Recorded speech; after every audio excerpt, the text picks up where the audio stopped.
walang kanin, pero mataas pa rin ang sugar, gulay lang ang kain, pero mas lalo kang nanghihina, baka maling diet ang dahilan. Mga mahal kong lolo at lola, ako si Dr. Antonio Reyes ng Buhay Malusog Senior PH.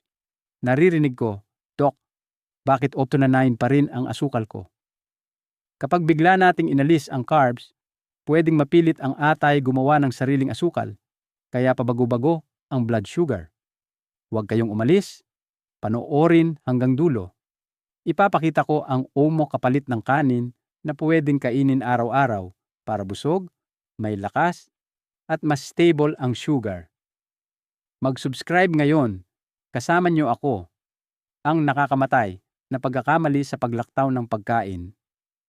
Mga mahal kong lolo at lola, sa mahigit 3 dekada kong pakikinig sa mga pasyente, may isang kwento akong paulit-ulit na naririnig. Dok, halos hindi na po ako kumakain ng kanin, gulay at sabaw na lang. Pero bakit lalo akong nanghihina? Sa totoo lang, mahigit 70% ng may diabetes ay nagkakamali sa paraan ng pagkikontrol ng pagkain. Akala nila, kapag mas kaunti ang kinakain, mas baba ang blood sugar. Pero ang nangyayari, kabaliktaran. Pagkaraan ng ilang linggo ng sobrang higpit, madaling mapagod, nanginginig ang kamay at paa, biglang pinagpapawisan, bumababa ang blood pressure at mas pabago-bago pa ang blood sugar. Bakit ito nangyayari? Kapag bigla nating inalis ang lahat ng carbohydrates, nawawalan ng regular na enerhiya ang katawan. Dahil dito, napipilitan ang atay na gumawa ng sariling asukal mula sa taba at protina, isang prosesong tinatawag na gluconeogenesis. Ang masakit na katotohanan, ang asukal na ginagawa ng atay ay mas mahirap kontrolin kaysa sa asukal na galing sa tamang pagkain. Kaya may mga pasyente akong nagsasabing, Doc, hindi na nga ako kumakain, pero mataas pa rin ang sugar ko. Dito natin kailangang magising. Hindi ang dami ng kinakain ang problema, hindi rin ang kanin mismo ang kaaway. Ang totoong solusyon ay hindi tuluyang pag-iwas, kundi pagpili ng tamang uri ng carbohydrate, yung mabagal ma-absorb, mayaman sa fiber, at nagbibigay ng tahimik, ngunit matatag na enerhiya. Kapag tama ang pinili, ang katawan ay hindi magugutom, hindi manghihina, at ang blood sugar ay unti-unting magiging mas stable. Ito ang aha moment na gusto kong maunawaan ninyo bago tayo magpatuloy.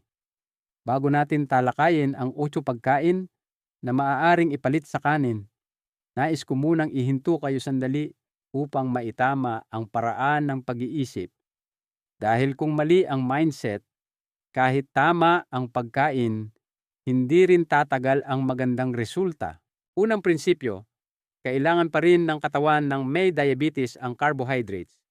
Ngunit ang tamang uri ay ang slow-release carbohydrates. Ito ang mga carbohydrates na dahan-dahang naa-absorb, kaya hindi biglang tumataas o bumabagsak ang blood sugar. Ikalawang prinsipyo, mababang glycemic index. Kapag mababa ang GI ng pagkain, mas magaan ang trabaho ng insulin at hindi napapagod ang lapay pagkatapos kumain. Ikatlong prinsipyo, fiber.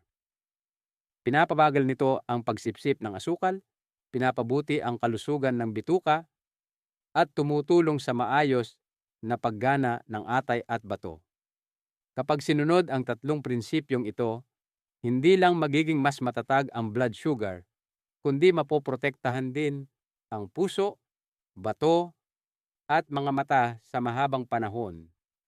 Ngayon, handa na tayong pumasok sa 8 mahahalagang pagkain. Pagkain 1, kamote. Mga mahal kong lolo at lola, kapag nababanggit ang kamote, maraming may diabetes ang agad natatakot dahil iniisip nilang matamis ito at tiyak na magpapataas ng blood sugar. Ngunit, isa itong karaniwang maling akala. Sa katunayan, ang nilaga o inihaw na kamote ay may mas mababang glycemic index, GI, kaysa puting kanin. Kapag kinain sa tamang paraan, Hindi ito nagpapataas bigla ng blood sugar at sa halip ay tumutulong pang manatiling busog at may matatag na enerhiya ang katawan.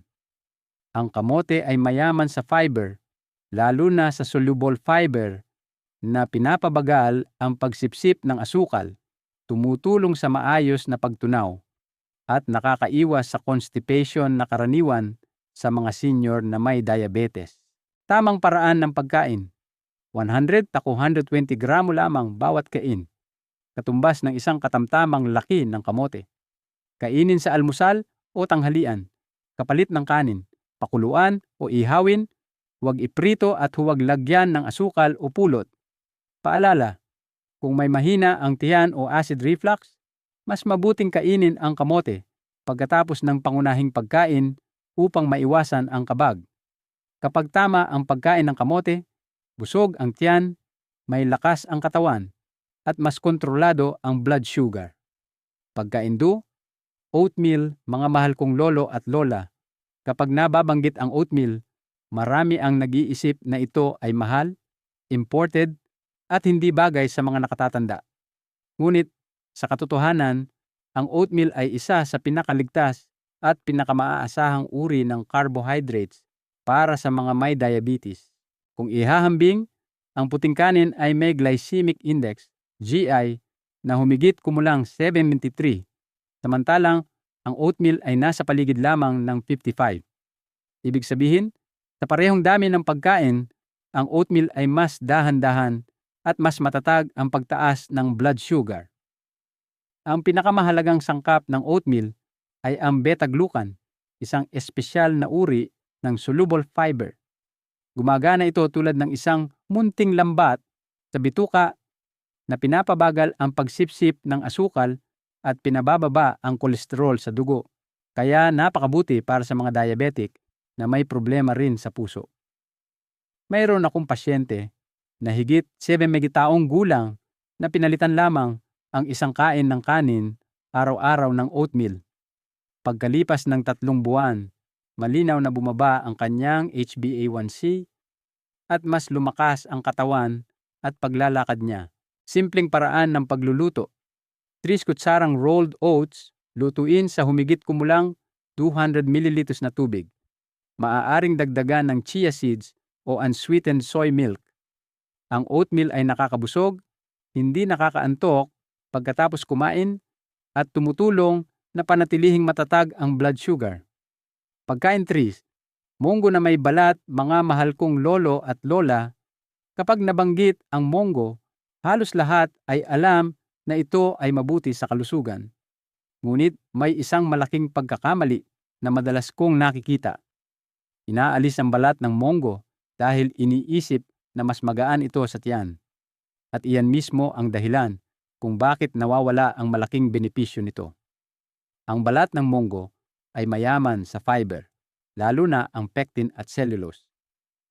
Ang mga ito ay pinapabagal ang pagsipsip ng asukal, tumutulong maglinis ng sobrang taba at masamang kolesterol sa dugo at nagpapastable ng blood sugar.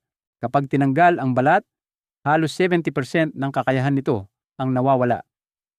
Tamang paraan ng pagkain. Lutuin ang munggo na may balat hanggang malambot. Huwag durugin ng pino. Kainin sa almusal o tanghalian, hindi sa gabi. Paalala, iwasan ang pagkain ng munggo sa gabi dahil maaari itong magdulot ng kabag at hirap sa pagtunaw, lalo na sa mga senior. Kapag tama ang pagluluto at oras ng pagkain, ang munggo ay nagiging murang pero napakalakas na kapalit ng kanin na tumutulong magpababa at magpatatag ng blood sugar. Pagkain 4, brown rice, purple rice. Mga mahal kong lolo at lola, madalas ninyong marinig ang brown rice at purple rice bilang bahagi ng pagkain ng mga may diabetes. Ngunit, hindi lahat ay nakakaalam kung bakit mas mabuti ang mga ito kaysa sa puting kanin. Ang pinakamalaking pagkakaiba ay ito. Ang puting kanin ay labis na pinino, kaya halos puro starch na lamang ang natitira. Samantalang ang brown rice at purple rice ay may natitirang balat at germ, kung saan matatagpuan ang fiber bitamina B, minerals, at antioxidants. Dahil dito, mas mabagal ang pagtaas ng blood sugar, mas matagal ang pagkabusog, at mas kaunti ang panghihina pagkatapos kumain. Bukod pa rito, ang fiber sa brown rice ay nagpapalusog ng mabubuting bakterya sa bituka. Kapag malusog ang bituka, mas magaan ang trabaho ng atay at bato at mas nagiging maayos ang sugar metabolism ng katawan. Paraan ng pagluluto para maging malambot. Ibabad ang bigas ng 3-4 na oras bago lutuin. Dagdagan ng kaunting tubig kaysa sa karaniwang kanin dalas ng pagkain. Palitan ang 2-3 kain ng puting kanin bawat linggo ng brown o purple rice. Kapag tama ang paraan ng pagkain, ang brown rice ay hindi mahirap kainin, kundi isang mahalagang kakampi ng blood sugar, atay, at bato. Pagkain shim, sotanghon mula sa arrowroot. Mga mahal kong lolo at lola, kapag nabanggit ang sotanghon, marami ang nag-iisip. Mas ligtas ito kaysa kanin. Ngunit dito po nagkakamali ang marami dahil hindi lahat ng sotanghon ay pare-pareho. Ang puti at pininong sotanghon na karaniwang nabibili sa palengke o grocery ay kadalasang gawa sa purong starch o pinaputing kamote starch. Ang ganitong uri ay mabilis magpataas ng blood sugar. Minsan, mas mabilis pa kaysa kanin. Ang tamang piliin ay sotanghon na gawa sa dark arrowroot, hindi pinaputi, at hindi hinaluan ng ibang starch. Ang uri na ito ay may mas mababang glycemic index at may natural na fiber na pinapabagal ang pagsipsip ng asukal. Tamang oras ng pagkain. Kainin sa tanghalian, hindi sa gabi. Huwag sosobrahan ang dami paraan ng pagluto. I-blanch lamang. Huwag palambutin ng sobra. Ihalo sa nilagang gulay o itlog. Babala, kung may mababang blood pressure, kumain lamang ng kaunti dahil ang sotanghon ay maaaring magpababa pa ng presyon. Kapag tama ang uri at oras ng pagkain, ang sotanghon ay nagiging magaan, ngunit ligtas na kapalit ng kanin para sa mga may diabetes. Pagkain 6, quinoa. Mga mahal kong lolo at lola, ang quinoa ay isang modernong uri ng butil, ngunit napakaangkop para sa mga may diabetes, kaya't kinikilala ng World Health Organization bilang isang superfood. Ang pinakakahanga-hanga sa quinoa ay ang napakababang glycemic index, GI nito. Humigit kumulang 35 mo lamang, mas mababa pa kaysa oatmeal, brown rice, o kamote. Bukod dito, ang quinoa ay mayaman sa plant-based protein at fiber. Ang kombinasyong ito ay pinapabagal ang pagsipsip ng asukal, binabawasan ang insulin resistance, at nagbibigay ng pakiramdam ng kabusugan ng 412 oras. Kaya bihirang mag-crave ng matatamis o makaramdam ng panghihina pagkatapos kumain. Mayroon akong pasyente na higit 60 taong gulang na may diabetes ng mahigit 10 taon. Matapos niyang palitan ang isang kain ng kanin bawat araw ng quinoa sa loob ng 2 buwan, kapansin-pansing bumaba ang kanyang blood sugar at nabawasan pa ang dosis ng gamot ayon sa payo ng kanyang doktor. Ang sabi niya, "Dok, masarap kainin at mas malakas ang pakiramdam ko." Paraan ng pagkain sa estilong Filipino, 50-70 gramo ng tuyong quinoa bawat kain. Lutuin tulad ng kanin o ihalo sa nilagang gulay, kabute, carrots at broccoli. Maaaring lagyan ng kaunting inihaw na linga para mas mabango. Ang quinoa ay hindi lamang isang bagong pagkain, kundi isang matalinong pagpili para sa pangmatagalang pag-stabilize ng blood sugar. Pagkain 7, young corn, batang mais. Mga mahal kong lolo at lola, kapag naririnig ang mais, marami ang agad umiiwas dahil iniisip na ito ay matamis at siguradong magpapataas ng blood sugar. Ngunit mahalagang malaman ninyo na may malaking pagkakaiba ang batang mais at matamis na mais. Ang matamis na mais, lumang mais o dilatang mais ay talagang mataas sa asukal at maaaring magdulot ng biglang pagtaas ng blood sugar. Samantalang ang batang mais, yang corn, yung maliliit at malambot ang butil, ay may mas mababang glycemic index, humigit kumulang 45 lamang kapag nilaga o steamed. Ang batang mais ay mayaman sa minerals na tumutulong pahusayin ang insulin sensitivity, kaya mas nagagamit ng katawan ang asukal ng mas epektibo. Dahil dito, nababawasan ang panganib ng panghihina at muscle cramps sa mga senior. Ligtas na paraan ng pagkain. 2 piraso lamang bawat kain. Pakuluan o steam. Huwag igisa sa mantikilya, kainin sa tanghalian o maagang hapon. Isabay sa nilagang gulay o tofu. Kapag tama ang uri at paraan ng pagkain, ang batang mais ay nagbibigay ng sapat na enerhiya nang hindi pinapataas ang blood sugar. Pagkain 8. Sibuyas Tagalog. Mga mahal kong lolo at lola, ang sibuyas Tagalog ay isang simpleng pagkain na madalas nating nakikita sa kusina, ngunit kakaunti ang nakakaalam na isa ito sa tahimik na tumutulong sa pag-stabilize ng blood sugar. Ang sibuyas Tagalog ay may taglay na tinatawag na plant-based insulin, mga natural na compound na nagpapataas ng insulin sensitivity. Kaya mas nagagamit ng katawan ang asukal at mas hindi ito naiipon sa dugo. May isang 65 taong gulang na pasyente akong nakausap. Ilang buwan na siyang umiiwas sa kanin, ngunit pabago-bago pa rin ang blood sugar.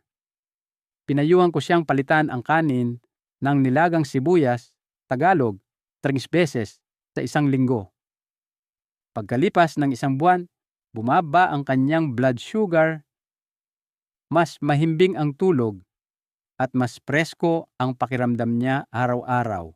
Bukod dito, ang sibuyas Tagalog ay may diuretic effect, tumutulong maglabas ng sobrang tubig sa katawan, nagpapalamig ng loob, at nakakatulong sa mas maayos na tulog, lalo na sa mga senior na madaling magising sa gabi. Tamang paraan ng pagkain.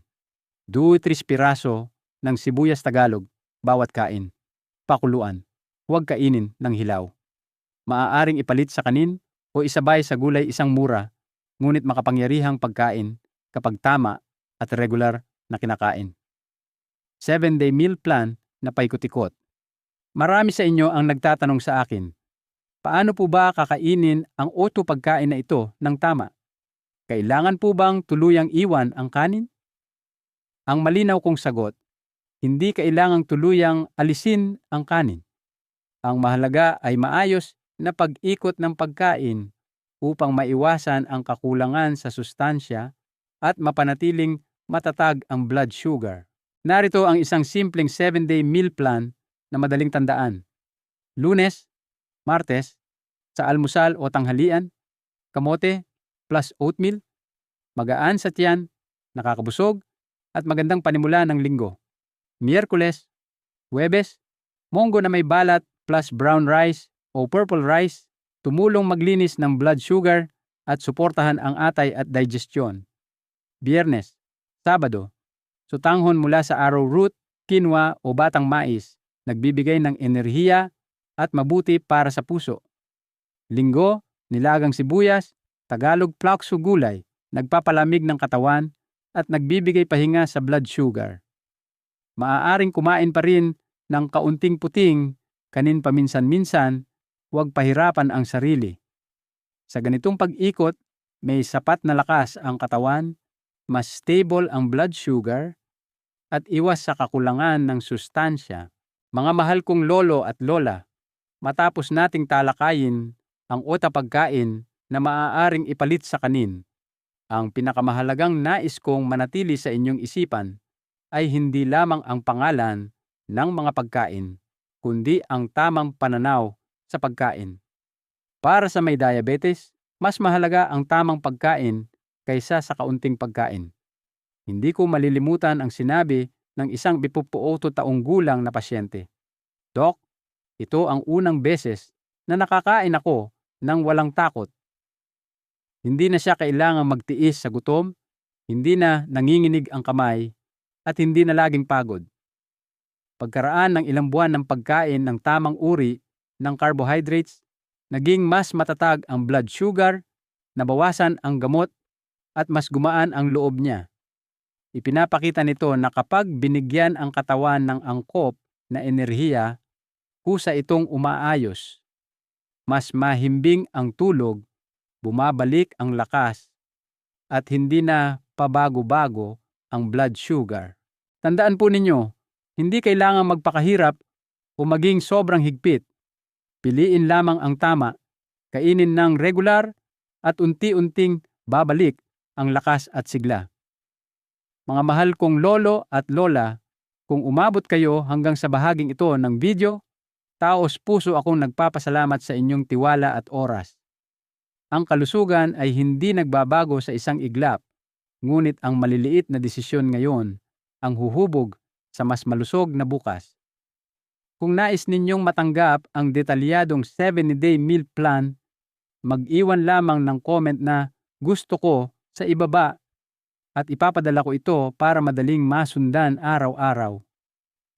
Kung nakatulong sa inyo ang video, ibahagi ninyo ito sa mga mahal ninyo sa buhay na may diabetes dahil baka sila rin ay nahihirapan at nangangailangan ng gabay. At huwag kalimutang mag-subscribe sa channel upang patuloy tayong magsama, kumain ng masarap, mamuhay ng mas malusog, at mapanatiling matatag ang blood sugar. Kasama ninyo ako sa paglalakbay na ito